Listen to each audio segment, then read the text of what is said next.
Selamat pagi Bapak Ibu Saudara yang dikasihi Tuhan Yesus. Selamat hari Minggu dan salam sejahtera bagi kita.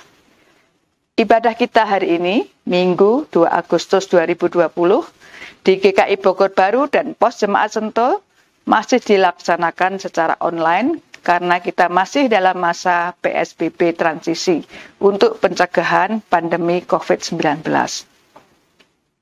Tema ibadah hari ini, arahkanlah hati dan hidupmu kepada Tuhan. Diambil dari Yesaya 55 ayat 1-13 dan dilayani oleh Saudara Joshua bin Nando. Sebelum ibadah dimulai, ada beberapa warta yang perlu kami tekankan sebagai berikut. Yang pertama, peneguhan dan pemberkatan nikah.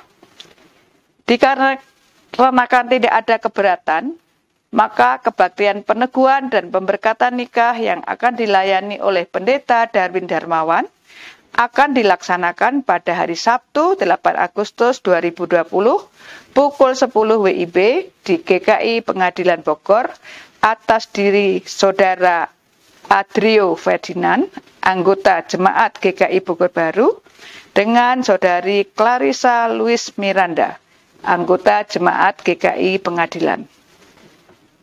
Jemaat dan simpatisan GKI Bogor Baru dan GKI Bogor Baru Pos Jemaat Sentul dimohon untuk memberikan doa restunya. Terima kasih, Tuhan memberkati. Yang kedua, persembahan. Bagi jemaat dan simpatisan yang akan menyampaikan persembahan, selama menjalani ibadah online dapat melakukannya dengan dua cara, yaitu yang pertama, memasukkan ke dalam amplop, dan dapat dititipkan kepada majelis. Yang kedua, ditransfer ke rekening Bank BCA Juanda Bogor dengan nomor account 095 500 3999 atas nama GKI Bogor Baru. Untuk memudahkan bendahara MJ, untuk gereja induk diberi kode 01, untuk Pos Sentul diberi kode 02. Sebagai contoh, jika jemaat akan memberikan persembahan sebesar 100.000 untuk gereja induk, maka jemaat mentransfernya menjadi 100.001 rupiah. Sedangkan jika ingin memberikan persembahannya untuk Pos Jemaat Sentul, maka mentransfernya menjadi 100.002 rupiah. Dengan demikian penekanan warta Minggu 2 Agustus 2020, informasi selengkapnya dapat dibaca dalam warta jemaat elektronik yang dikirimkan kepada jemaat. Terima kasih atas perhatian dan kerjasamanya. Sebelum ibadah dimulai, jemaat dipersilahkan untuk mempersiapkan diri dalam saat teduh sejenak.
Jemaat diundang untuk bangkit berdiri.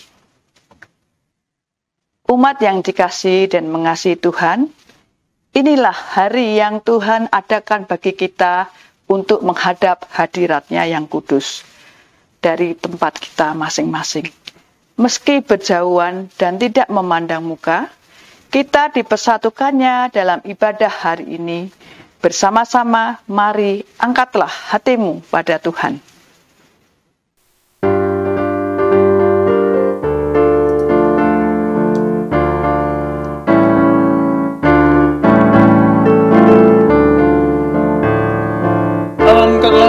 hatimu pada Tuhan, bunyikan kecapi dan menari. Jangan lupa bawa persembahan. Mari kawan, ajak teman bersama menyembah.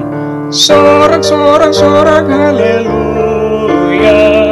Mari nyanyilah. Pujilah Tuhan yang Maha Kudus. Mari kawan, ajak teman, bernyanyilah terus. Janganlah mengaku anak Tuhan jika engkau mengeraskan hati. Jadilah pelaku firman Tuhan. Mari kawan, ajak teman, bersama menyembah. Sorak haleluya. Mari nyanyilah. Pujilah Tuhan yang Maha Kudus. Mari kawan, ajak teman, bernyanyilah terus. Umat Tuhan yang dikasihi, mari kita melandasi kebaktian kita pada hari ini dengan kesadaran bahwa pertolongan kita adalah di dalam nama Tuhan yang menjadikan langit dan bumi, yang kasih setianya tetap sampai selama-lamanya.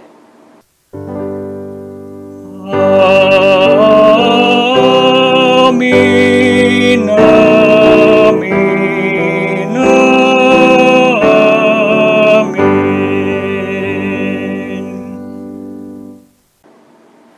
Tuhan beserta saudara sekalian. Silahkan duduk kembali.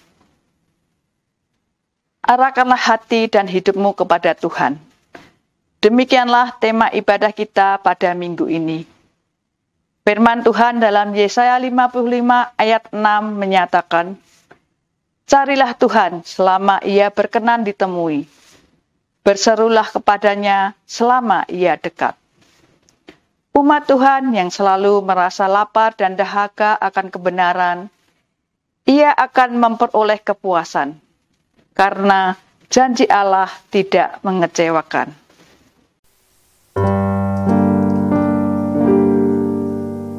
Yang mau dibimbing oleh Tuhan dan yang berharap nanti akan mendapat pertolongan, bahkan di saat terpedih.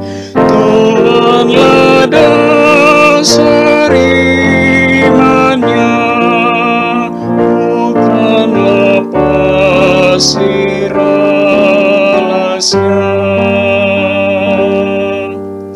Tidak mustahil bagi Allah mengubah citra dunia. Orang yang kaya dipapakan, yang miskin jadi mulia. Yang Maha Adil Dialah dalam segala tindaknya. Jemaat yang dikasihi Tuhan, marilah kita bersama-sama mengakui dosa dan kesalahan kita di hadapan Tuhan. Mari kita berdoa. Tuhan, Engkau telah menghantar kami ke dalam bulan yang baru. 7 bulan telah kami lalui di tahun 2020.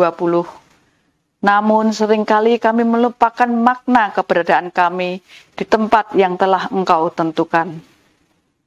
Kami menyadari sebagai gereja di negara Indonesia dan sebagai pribadi di tengah keluarga dan masyarakat, kami belum melaksanakan peran kami sebagai duta-duta Kristus. Kami sering lalai.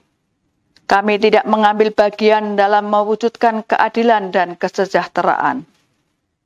Kami melangkahkan kaki kami, namun tidak seturut pimpinan-Mu. Kami berpikir dan bertindak, namun atas kemauan kami sendiri.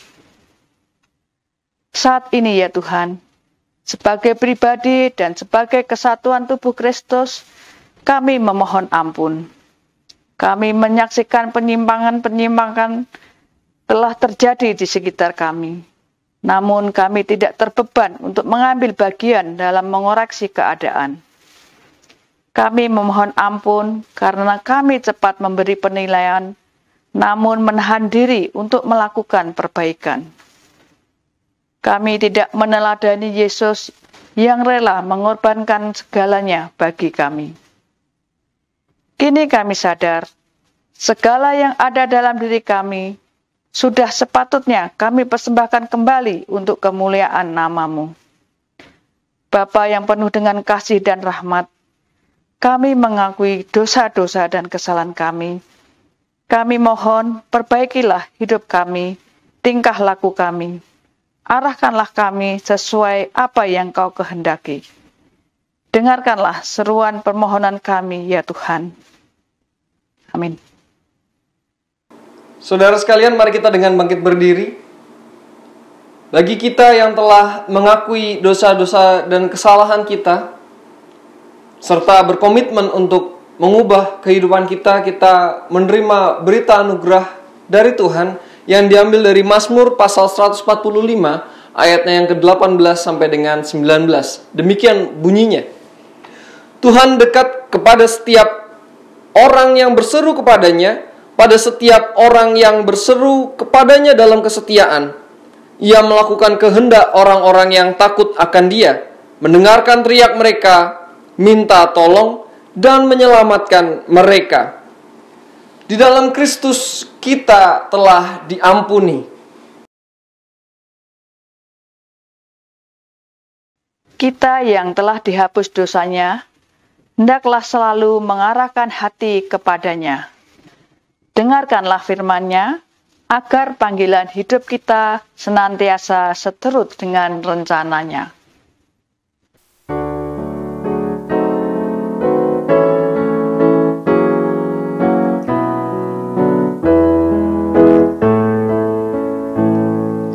Dalam lautan yang kelam terancam jiwaku, dalam dosa tenggelam hilang harapanku. Tapi Tuhan berkenan dengar seruanku, lalu ku diselamatkan-Mu kalisku. Kasih kudus, kasih kudus, yang telah mengangkatku. Kasih kudus, kasih kudus, kasih kudus, yang telah mengangkatku. Kasih kudus, kasih-Nya kudus besar, patut ku balaslah. Karena itu ku gemar agungkan nama-Nya.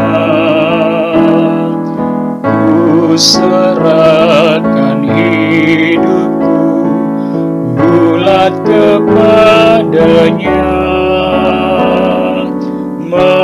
melayani Tuhanku selamanya.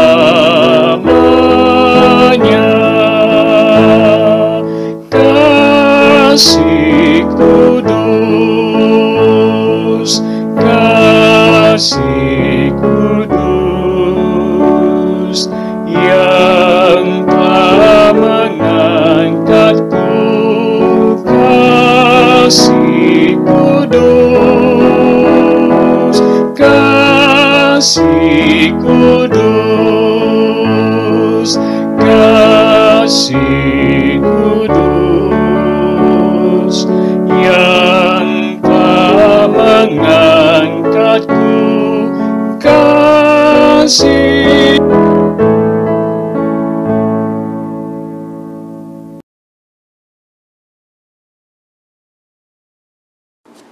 Silahkan duduk saudara sekalian. Mari kita sebelum merenungkan, membaca firman Tuhan, mari kita bersatu di dalam doa.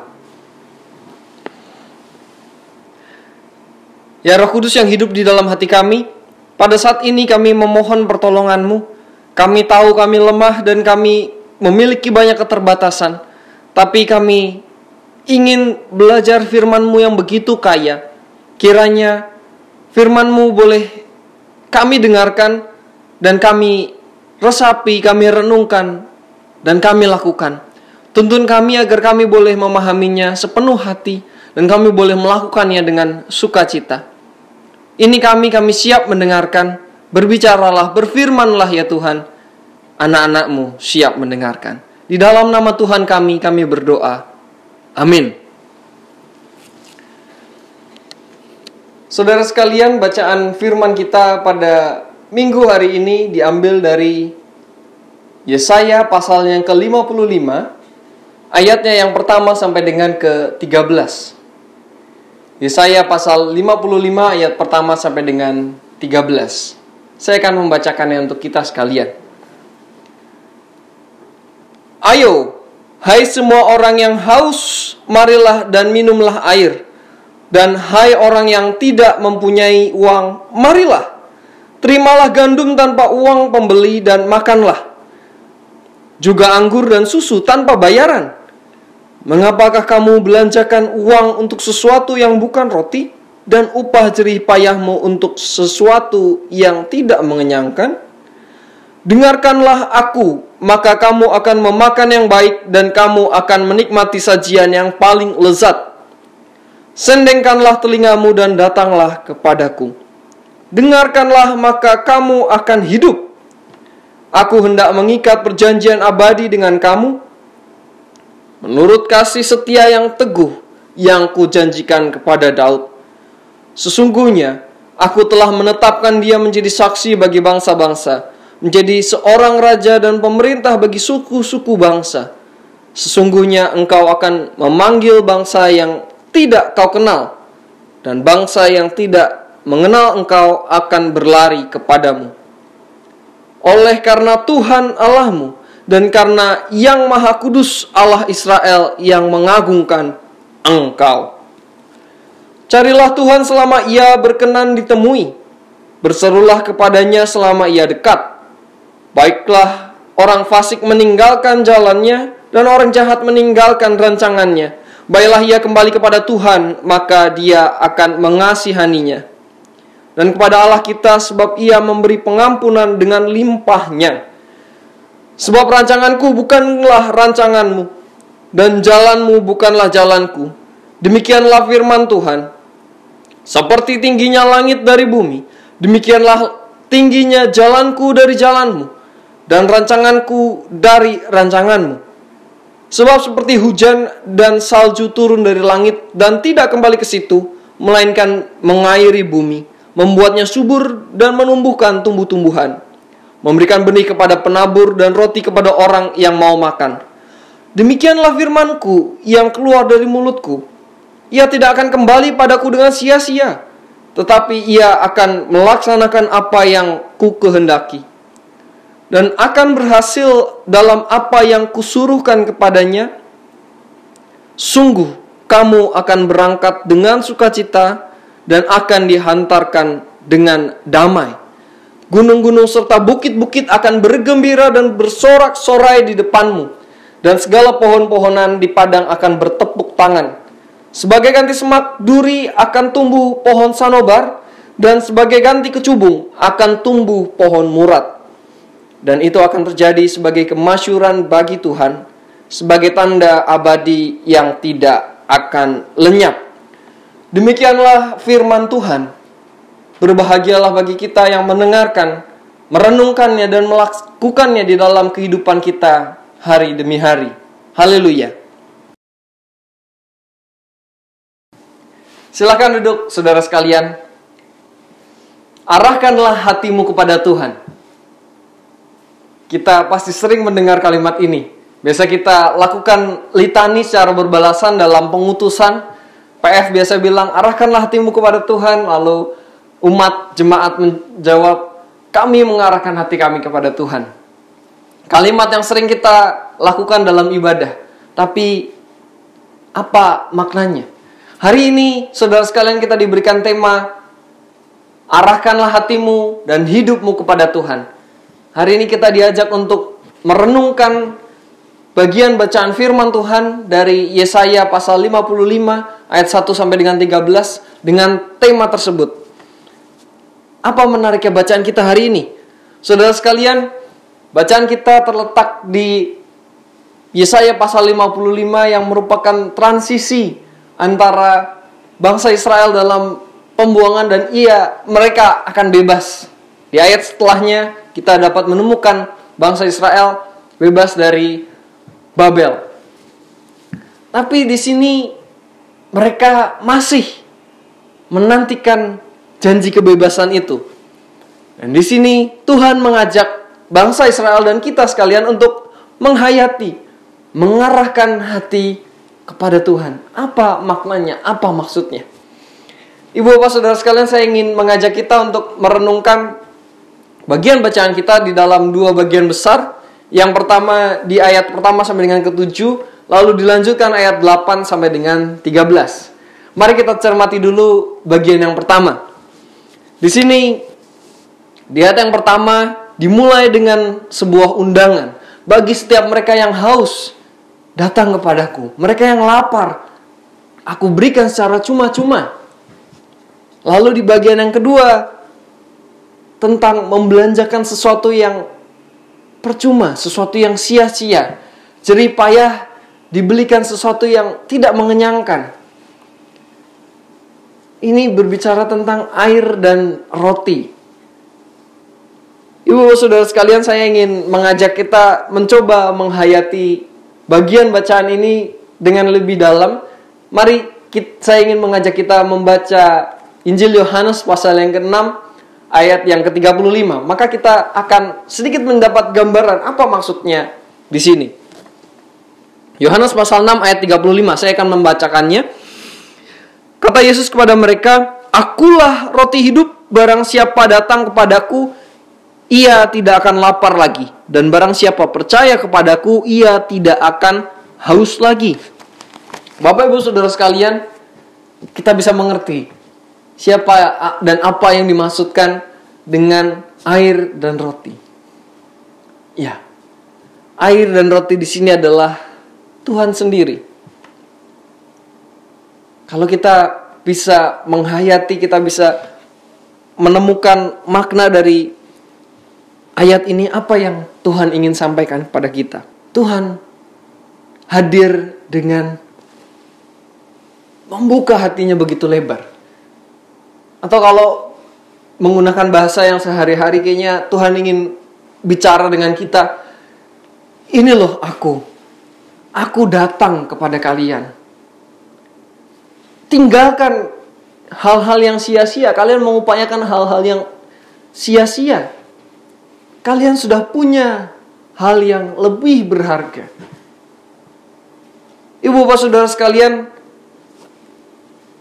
kita dapat merasakan begitu ada kerinduan Tuhan untuk bersekutu dengan kita. Di sini Tuhan membuka dirinya, membuka hatinya kepada manusia, kepada bangsa Israel, dan juga kepada kita sekalian hari ini. Di dalam ayat yang selanjutnya, Yesaya melanjutkan di ayat yang ketiga, Allah kembali menekankan tentang janjinya. Janji untuk merestorasi relasi, melakukan rekonsiliasi. Bapak ibu sekalian, di sini Tuhan sungguh ingin memperbaiki relasi yang kita tahu dalam Yesaya bagian sebelumnya. Bangsa Israel begitu berdosa terhadap Tuhan. Dan kalau kita tahu juga sejarah manusia, dan kita hari ini, kita bisa sadar, kita orang-orang yang berdosa. Relasi itu rusak. Dan Tuhan mau memperbaiki relasi itu, mau membetulkan relasi itu, membangun relasi itu kembali. Ia membuka hatinya. Tapi di sini, Ibu Bapak sekalian, tidak hanya berhenti sampai di situ. Kita lanjutkan di ayat yang selanjutnya, di ayat 6 sampai dengan 7. Terutama di ayat yang ke-7. Menarik ketika kita perhatikan di situ apa yang dikatakan. Di ayat yang ke-7 dikatakan, baiklah orang fasik meninggalkan jalannya dan orang jahat meninggalkan rancangannya, baiklah ia kembali kepada Tuhan, maka ia akan mengasihaninya dan kepada Allah kita, sebab ia memberi pengampunan dengan limpahnya. Saudara sekalian, ketika tadi di bagian pertama, di bagian pembukaan, Allah mendeklarasikan dirinya, ia membuka hatinya sedemikian rupa, ia mengajak kita untuk membangun relasi. Relasi itu tidak akan terjadi kalau satu arah saja, ya kan? Komunikasi itu tidak terjadi satu arah saja. Tuhan yang terus memberikan perintah, itu bukan komunikasi. Tuhan ingin adanya komunikasi dua arah. Ia membuka hatinya, tapi ia juga mengajak kita terlibat dalam relasi tersebut.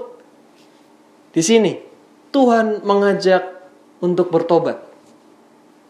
Tuhan mengajak kita mengadakan sebuah pertobatan yang terus-menerus. Pertobatan adalah jalan membangun relasi dengan Allah.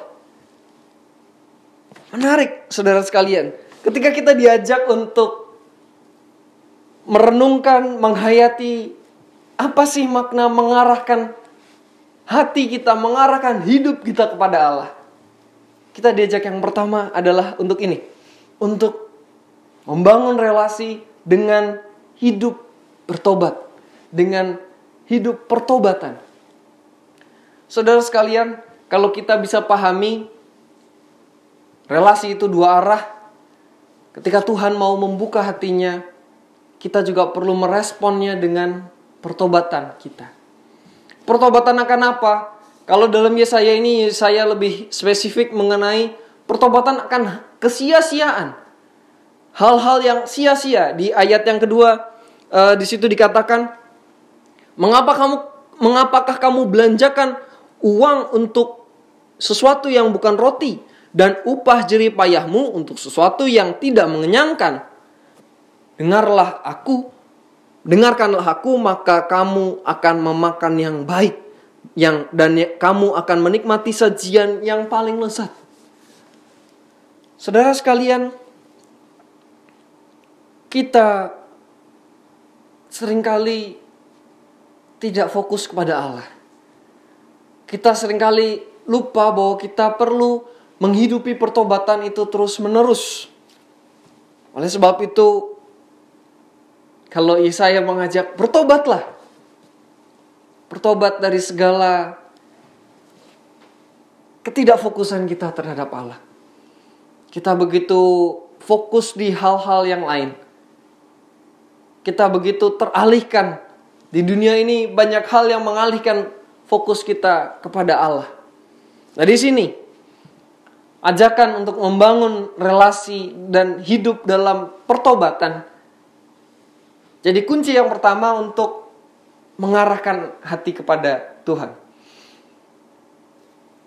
Saudara sekalian, kalau saya membayangkan, saya mengingat ketika di Jogja, terutama di daerah Malioboro itu banyak sekali andong, atau di sini delman, dokar. Bagaimana andong, delman, dokar itu bisa jalan dengan baik, dengan lurus, padahal banyak motor, banyak sepeda, mobil, dan pejalan kaki di sekitar kuda-kuda itu. Apa yang bisa membuat mereka berjalan lurus? Mereka mengenakan kacamata kuda. Menarik, saudara sekalian, kalau kita lihat, kalau kacamata biasa ada lensanya seperti yang saya pakai, tapi kacamata kuda, ya, karena kuda matanya di kanan dan di kiri, maka tujuannya adalah untuk melihat lurus ke depan. Bukan berarti mata kuda kurang penglihatannya, enggak, tapi untuk fokus, untuk lurus, mengikuti apa yang dikehendaki sang kusir. Nah, saudara sekalian, bagi saya, membangun relasi dan hidup dalam pertobatan adalah kacamata kuda bagi kita sekalian. Untuk hidup lurus, berfokus, mengarahkan hati, pikiran, kehidupan kepada Allah. Bagaimana tidak? Karena kita terus membangun, kita tahu siapa yang kita tuju. Kita, kalau orang pacaran biasa dikatakan PDKT, terus menerus kita mengenal siapa yang kita dekati, siapa yang kita mau kita tuju. Dan itu dibuka dengan sikap hati kita yang mau bertobat. Karena komunikasi terjadi dua arah, sehingga terjalin sebuah relasi yang begitu indah. Saudara sekalian, ini poin penting yang pertama yang saya temukan. Kita perlu membangun relasi dan hidup dalam pertobatan. Mari kita lanjutkan di bagian yang kedua, di ayat 8 sampai dengan 13. Saya ingin melihat yang di ayat 8 sampai dengan 9. Dalam ayat 8 sampai dengan 9, Tuhan mengingatkan kembali. Di sini dikatakan, sebab rancanganku bukanlah rancanganmu, jalanmu bukanlah jalanku. Demikianlah firman Tuhan. Tuhan mencoba membandingkan manusia dengan Tuhan. Berbeda sekali. Atau kalau kita bisa pahami dengan sebuah peribahasa, manusia boleh merencanakan, tapi kehendak Tuhan yang jadi. Nah, kira-kira ini yang ingin disampaikan dalam Yesaya. Yesaya ingin menyampaikan bahwa kita perlu mengingat bahwa kita hanya bisa berencana, tapi kehendak Tuhan yang jadi. Ketika bangsa Israel begitu menggebu-gebu ingin bebas, ingin lepas dari penjajahan Babel, Tuhan mengingatkan, kehendakku yang jadi dan bukan rencanamu. Kalau tadi kita bayangkan sebagai kita adalah kudanya Tuhan dan Tuhan adalah kusirnya, maka kita diajak untuk merenungkan bahwa kehidupan kita seperti kuda yang diarahkan oleh sang kusir. Jalan mana yang harus kita tempuh, proses mana yang harus kita pilih adalah jalannya Tuhan. Saudara sekalian, dilanjutkan di ayat berikutnya, di ayat 10-11. Di situ ada perumpamaan tentang hujan dan salju disandingkan dengan firman Tuhan yang sudah keluar tidak akan ditarik kembali. Saya ingin mengajak kita untuk menghayati bagian ini ke dalam dua hal.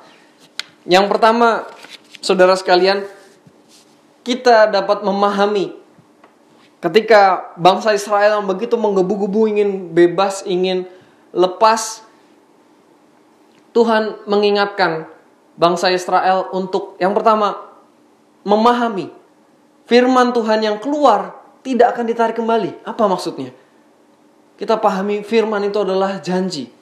Janji Tuhan yang sudah Tuhan ucapkan, sudah Tuhan berikan, tidak akan Ia tarik kembali. Janji itu adalah mutlak.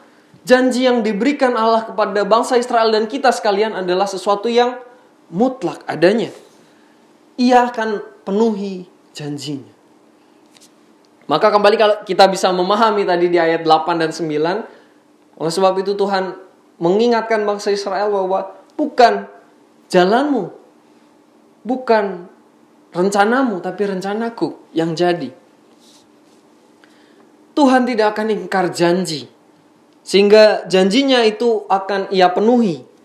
Ia akan membuat tanah begitu subur, menumbuhkan tumbuh-tumbuhan dan lain sebagainya.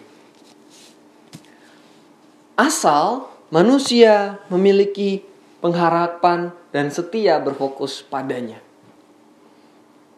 Ini bagian pertama. Kalau kita mau menghayati melalui kacamata kejadian peristiwa saat Yesaya itu, Tuhan ingin menyampaikan itu.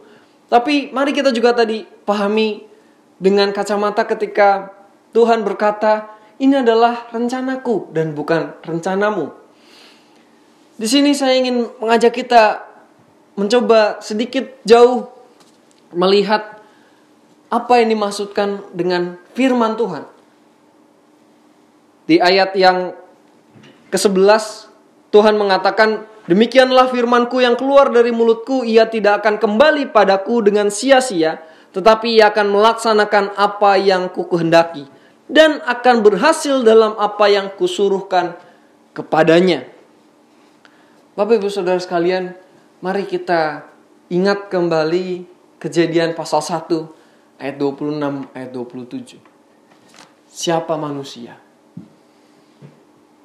Ya, manusia adalah dijadikan dari firman. Kita adalah juga firman-firman yang hidup. Kita adalah firman yang keluar dari mulutnya. Oleh sebab itu, kita dapat memahami bahwa janji Allah di sini juga terkait dengan kehidupan kita. Bahwa kehidupan kita begitu berharga. Begitu tidak ada yang sia-sia. Semua juga akan berhasil. Menarik sekali Bapak Ibu Saudara sekalian.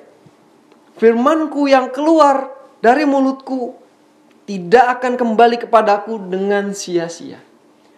Nah, kalau kita bayangkan kita hidup di sini sebagai firman yang hidup di tengah dunia, kita tidak akan kembali kepada Bapa di surga dengan sia-sia. Kehidupan kita di sini adalah sesuatu perjalanan pelayanan terhadap Ia, melaksanakan apa yang Tuhan kehendaki katanya. Bapak Ibu Saudara sekalian, oleh sebab itu kita bisa pahami kehidupan kita sungguh berharga. Tidak ada kehidupan yang sia-sia, tidak ada kehidupan yang lebih besar dan lebih kecil satu dengan yang lainnya. Saudara sekalian, saya ingin mengajak kita melihat, kita membayangkan kondisi pandemi saat ini. Mari kita bayangkan apa yang terjadi ketika virus COVID-19 ini ditemukan oleh para ahli. Kemudian para ahli mengatakan bahwa virus ini tidak bisa dimusnahkan. Tidak ada obat yang bisa mengatasinya. Tidak ada upaya apapun yang bisa menanggulanginya. Cuci tangan percuma, pakai masker percuma. Tidak ada. Dan tidak ada vaksin yang bisa dibuat untuk virus ini. Apa yang terjadi dengan dunia, saudara sekalian? Kita bisa bayangkan betapa dunia kehilangan harapan. Di sini pentingnya ketika kita mau mengarahkan hati kita kepada Tuhan, kita harus punya harapan. Inilah harapan yang Tuhan berikan. Kalau kita saat ini di saat new normal ini kita menantikan, harapan kita adalah pada vaksin. Betul? Vaksin COVID-19. Kita sama-sama merindukan vaksin ini ada agar kita bisa kembali hidup normal. Harapan kita pada vaksinnya. Nah, kita punya harapan. Harapan kita kepada Tuhan. Sehingga hidup kita tidak berjalan begitu saja, lewat begitu saja, tapi kita punya harapan yang perlu kita perjuangkan. Dalam kita hidup di dunia, kita perlu sebuah harapan. Kalau tadi adalah harapan yang Tuhan janjikan kepada kita. Bagaimana janji Tuhan itu mutlak, janji itu tidak akan Ia tarik kembali. Janji kepada bangsa Israel maupun kita sekalian, janji akan keselamatan itu Ia genapi. Tapi di dalam situ juga Tuhan menyampaikan bahwa perjalanan hidup kita, masing-masing kita itu begitu berharga. Saudara sekalian, mungkin kita banyak mengalami kejadian di dalam kehidupan kita. Ada yang menyenangkan, ada yang sukacita, tapi juga duka cita, tapi juga jatuh, terluka, berat. Kita semua rasakan itu, dan mari kita lihat itu sebagai prosesnya Tuhan. Itu adalah bagian dari firman Tuhan di dalam kehidupan kita. Dan itu apa yang Tuhan katakan, itu tidak akan pernah sia-sia. Dan Tuhan akan membuat berhasil. Saudara sekalian, ketika kita belajar untuk mengarahkan hati kepada Tuhan, Tuhan mengajak kita untuk punya harapan padanya. Kita perlu untuk membangun kepercayaan terhadap janjinya. Kita perlu membangun pengharapan terus-menerus di dalam hidup ini. Dan melihat bahwa kehidupan ini adalah sesuatu yang Tuhan berikan. Dan perlu kita syukuri setiap halnya, setiap sesuatu yang kecil sekalipun. Kemarin adalah yang membuat kita menjadi seperti hari ini. Saudara sekalian, hari ini kita melalui Yesaya pasal 55, kita belajar dua hal yang penting. Bagaimana kita belajar untuk mengarahkan hati tetap setia kepada Tuhan. Yang pertama, saudara sekalian, kita diajak untuk membangun relasi dengan Allah dengan menghidupi pertobatan. Untuk mengarahkan hati kita, kita perlu membuka relasi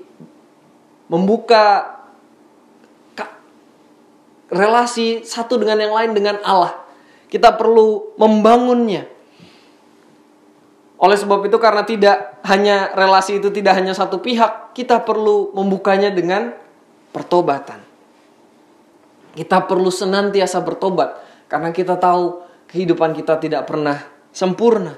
Kita dibayang-bayangi dosa, kesalahan, dan lain sebagainya. Yang kedua, saudara sekalian, kita perlu terus memegang janji dan punya pengharapan kepada Allah. Kita perlu mengingat bahwa Allah memberikan janji keselamatan yang begitu rupa. Dan kita juga sudah menerima keselamatan dari Tuhan sendiri melalui Kristus. Dan yang kedua, bahwa manusia boleh berencana, tapi kehendak Tuhan yang jadi. Dan di dalam kehidupan kita, mari kita hayati setiap kejadian, setiap peristiwa, setiap perjumpaan kita adalah kehendak Tuhan di dalam masing-masing kita. Firman Tuhan yang nyata, yang tidak akan sia-sia. Harapan pada janji Allah membuat hidup kita bermakna. Membuat hidup kita rasakan lebih indah. Saudara sekalian, membangun relasi, bertobat, berpegang pada janji dan pengharapan akan Allah menjadi poin penting yang ditekankan oleh Yesaya ketika bangsa Israel mengalami transisi. Di sini kita tahu bangsa Israel mempersiapkan untuk keluaran yang bukan keluaran dari Mesir lagi, tapi keluar dari Babel. Mereka mempersiapkan keluaran. Ada berbagai macam transisi yang mereka hadapi. Transisi budaya, kebiasaan, dan banyak sekali. Ya, seperti kita saat ini, kita di sini new normal, kita masuk ke suatu tempat harus cuci tangan, pakai masker, dan lain sebagainya. Kita punya kebiasaan yang baru. Perubahan-perubahan itu banyak yang kita alami, tradisi-tradisi banyak yang berubah. Oleh sebab itu kita perlu bertransformasi. Bangsa Israel dan kita sekalian diajak untuk melakukan sebuah transformasi. Transformasi kemana? Karena kita mengarahkan hati kita kepada Tuhan. Transformasinya adalah sesuai seturut kehendak Tuhan. Kita tahu kehidupan kita tidak pernah sama setiap harinya. Kemarin, hari ini, besok tidak akan pernah sama. Banyak hal yang berbeda. Oleh sebab itu kita terus siap untuk berubah. Tidak hanya perjalanan yang besar seperti new normal saat ini, tapi juga setiap harinya. Dalam kegiatan-kegiatan kita sehari-hari, kita siap untuk diubahkan oleh Allah. Transformasi kita diawali dengan membangun relasi, didasarkan dengan pertobatan, memegang pengharapan dan janji Tuhan untuk terus mengarahkan hati kita kepada Tuhan. Arahkanlah hatimu kepada Tuhan. Kami siap mengarahkan hati kami kepadamu, ya Tuhan. Tuhan yang melengkapi kita dan memampukan kita untuk mengarahkan hati dan kehidupan kita kepadanya. Tuhan berkati kita sekalian. Amin.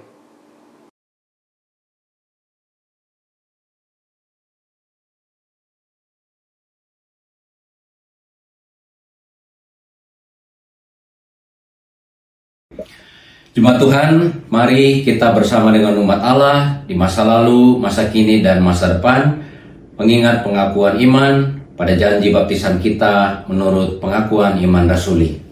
Aku percaya kepada Allah, Bapa yang Maha Kuasa, Halik langit dan bumi, dan kepada Yesus Kristus, anaknya yang tunggal, Tuhan kita, yang dikandung daripada Roh Kudus, lahir dari anak darah Maria, yang menderita sengsara di bawah pemerintahan Pontius Pilatus, disalibkan, mati dan dikuburkan, turun ke dalam kerajaan maut. Pada hari ketiga, bangkit pula dari antara orang mati, naik ke surga, duduk di sebelah kanan Allah, Bapa yang Maha Kuasa. Dan dari sana ia akan datang untuk menghakimi orang yang hidup dan yang mati. Aku percaya pada Roh Kudus, gereja yang kudus dan am, persekutuan orang kudus, pengampunan dosa, kebangkitan orang mati, dan hidup yang kekal. Amin.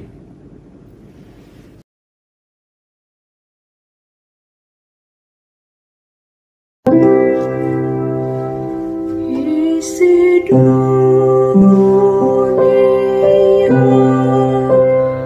menjadi suram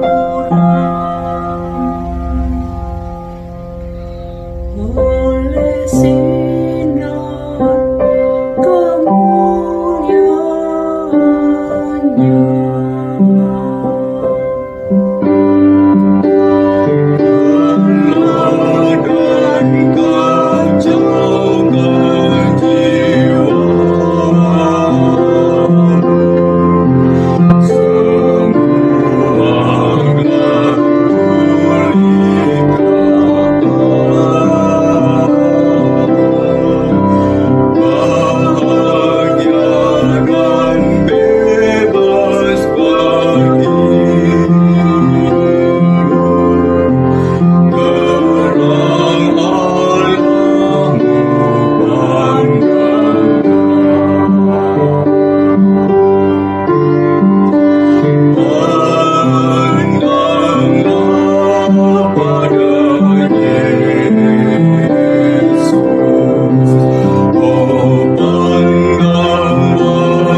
in the light of His glory and grace.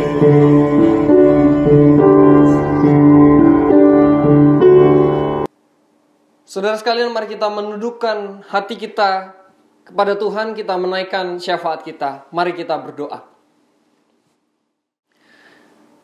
Ya Allah yang sungguh mengasihi kami, terima kasih karena pada perhentian-Mu yang kudus ini, pada hari ini kami boleh belajar untuk mengarahkan hati kepada Engkau saja. Kiranya Engkau yang bantu, Engkau yang tolong kami untuk kami boleh tetap setia.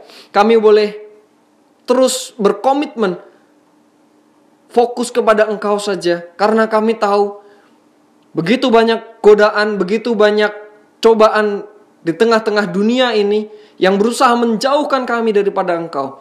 Kiranya Tuhan yang tolong, Tuhan yang bantu kami untuk kami berkomitmen.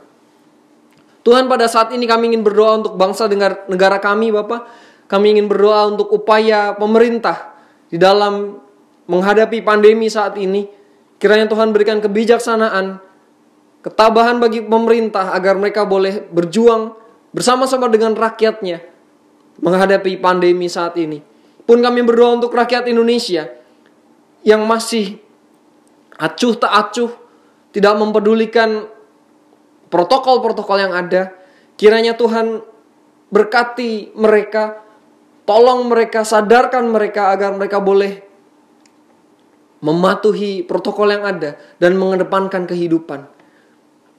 Tuhan, kami tidak bisa menjamah mereka satu persatu, tapi kami tahu Tuhan mampu. Kami memohon pertolongan-Mu Bapa, agar penyebaran pandemi saat ini tidak meluas, tidak bertambah banyak. Kami mohon pertolongan-Mu saja.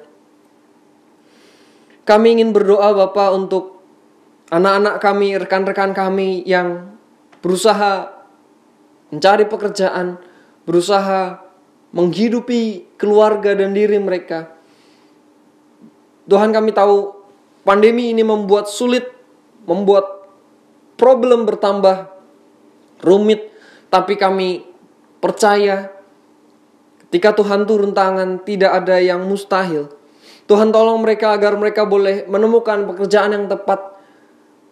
Dan mereka boleh melihat pekerjaan yang mereka terima, mereka lakukan adalah pelayanan bagi Engkau. Kami ingin juga berdoa untuk anak-anak kami yang dalam masa studi mereka. Kami ingin berdoa bagi mereka yang berusaha belajar jarak jauh Bapak. Kami tahu ini adalah sesuatu yang tidak mudah. Kami mohon agar mereka boleh belajar dengan baik. Mereka boleh mengerti, memahami materi yang diberikan kepada mereka. Mereka boleh mengembangkan itu, belajar hal-hal yang baru di dalam pelajaran jarak jauh saat ini. Pun kami ingin juga berdoa untuk tenaga pendidik, guru maupun dosen yang berusaha mengajar jarak jauh. Kami tahu berbagai macam kesulitan, kendala mereka hadapi, tapi Tuhan saja yang menolong, Tuhan saja yang membantu agar segala sesuatu yang mereka berikan boleh menjadi berkat bagi anak-anak, boleh menjadi berkat bagi mereka yang menimba ilmu. Tuhan tolong dan sertai mereka.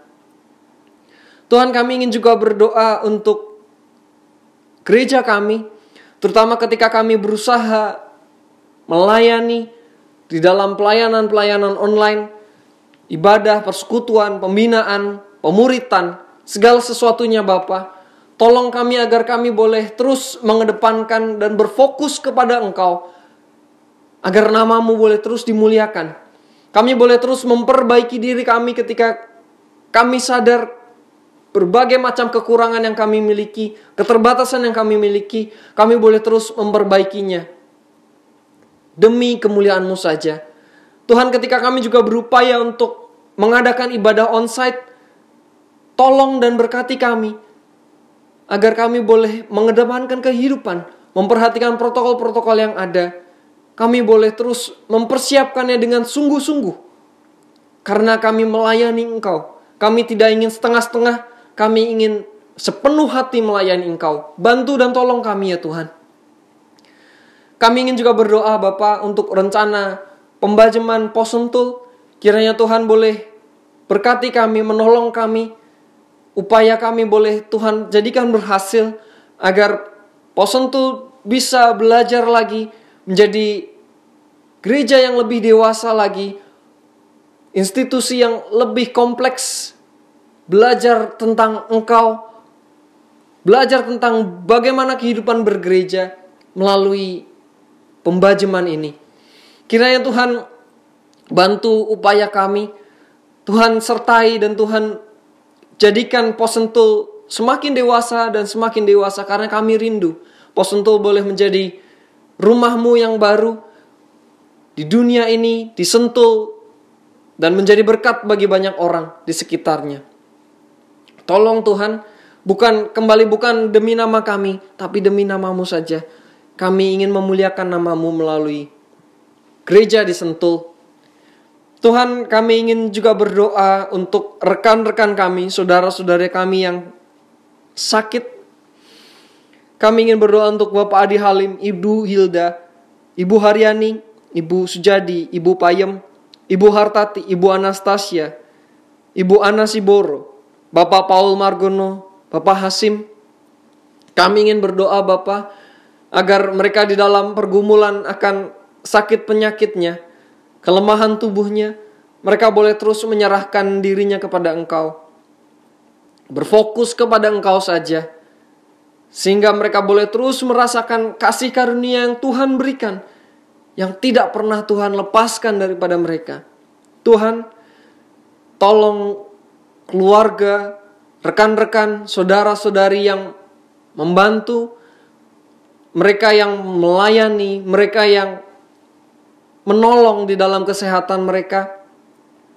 Tuhan yang juga tolong, karena kami tahu tidak mudah untuk merawat orang-orang sakit, tapi dengan kuat kuasa-Mu saja Tuhan yang berikan kepada mereka.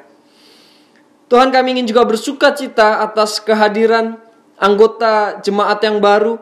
Kami ingin bersuka cita atas lahirnya Ananda Cemara di tengah-tengah kami. Kami ingin berdoa agar orang tuanya, Pak Donald dan juga Ibu Karisa, boleh senantiasa mendidik, membimbing Ananda Cemara sesuai dan seturut kehendak-Mu saja, agar ia boleh menjadi berkat bagi dunia dan juga bagi gereja-Mu. Kami juga menyambut dengan sukacita kehadiran Saudari Mita sebagai anggota keluarga kami di GKI Bogor Baru. Kiranya Saudari Mita boleh menjadi bagian keluarga rohani kami. Kami boleh mendukung kehidupan pertumbuhan rohaninya. Tolong kami, dan kami bersyukur Bapa atas kehadiran kedua saudari kami. Bapa, kami ingin juga berdoa untuk pemberkatan nikah saudara Dio dan juga saudari Clarissa. Bapa, kami ingin berdoa agar mereka boleh membangun rumah tangga yang didasarkan takut akan Engkau. Mereka boleh mendasarkan dengan kasih yang mereka boleh rasakan selama ini. Tuhan, kami bersama-sama bersuka cita atas berita ini Bapa. Kami ingin mendukungnya di dalam doa. Sekalipun kami tidak bisa hadir di tempat ketika pemberkatan nikah, tapi kami ingin bersedia hadir untuk dalam kehidupan perjalanan pernikahan mereka berdua. Ini doa dan permohonan kami Bapa. Kami satukan, kami serahkan ke dalam tangan-Mu. Doa yang jauh dari sempurna ini kami satukan dengan doa Bapa kami. Bapa kami yang di surga, dikuduskanlah nama-Mu. Datanglah kerajaan-Mu, jadilah kehendak-Mu di bumi seperti di surga. Berikanlah kami pada hari ini makanan kami yang secukupnya, dan ampunilah kami akan kesalahan kami, seperti kami juga mengampuni orang yang bersalah kepada kami. Dan janganlah membawa kami ke dalam pencobaan, tetapi lepaskanlah kami dari yang jahat, karena Engkau-lah yang punya kerajaan dan kuasa dan kemuliaan sampai selama-lamanya. Amin.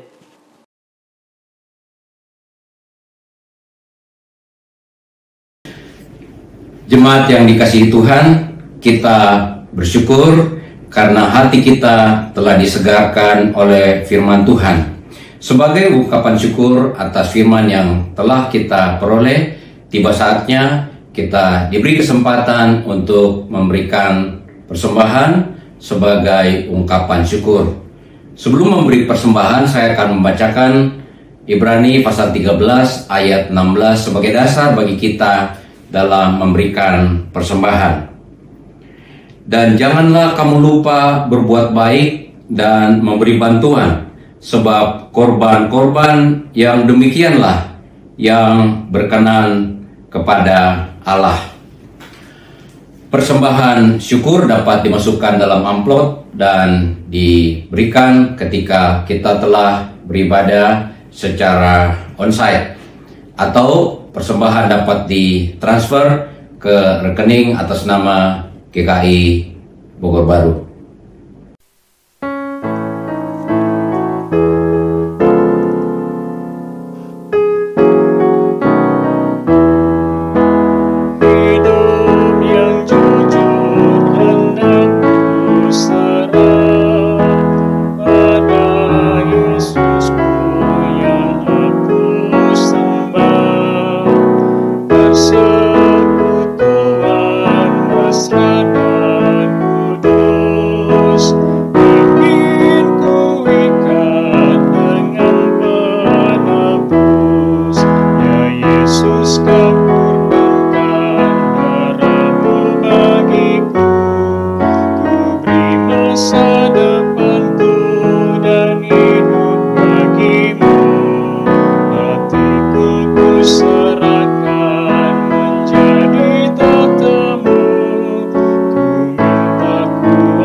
Saya mengundang jemaat bangkit berdiri. Mari kita mendoakan persembahan yang kita kumpulkan. Kita berdoa. Kami mengarahkan hati kami kepadamu, Tuhan yang Maha Pemurah, yang memberkati kami dengan melimpah dari hari ke hari.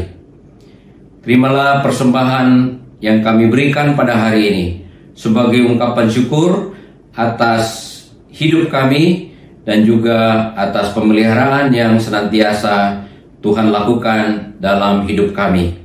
Kami juga berdoa seperti diingatkan dalam Ibrani 13 ayat yang ke-16, agar kami terus-menerus berbuat baik dan memberi bantuan kepada mereka yang membutuhkan uluran tangan-Mu. Dalam Kristus Yesus Tuhan kami bersyukur dan berdoa. Amin. Saudara sekalian, mari kita kembali ke ibadah kita yang sesungguhnya di tengah-tengah dunia, di tengah keseharian kita, dengan tetap mengarahkan hati kita kepada Allah, berfokus kepada Allah. Mari kita sambut dengan nyanyian dari NKB 211, Pakailah Waktu Anugerah Tuhanmu.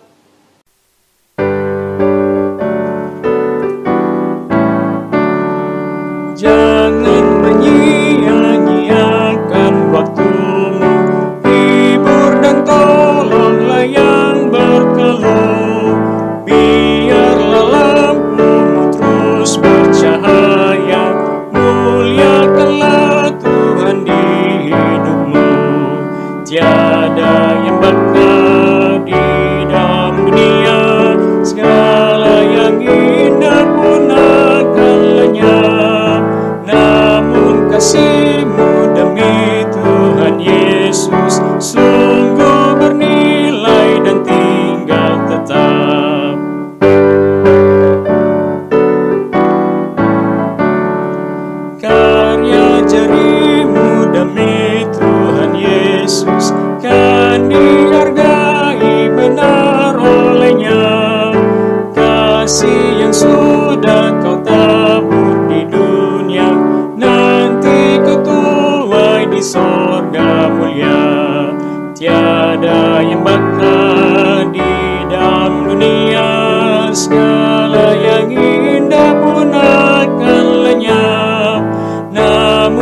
kasih-Mu demi Tuhan Yesus sungguh bernilai dan tinggal tetap.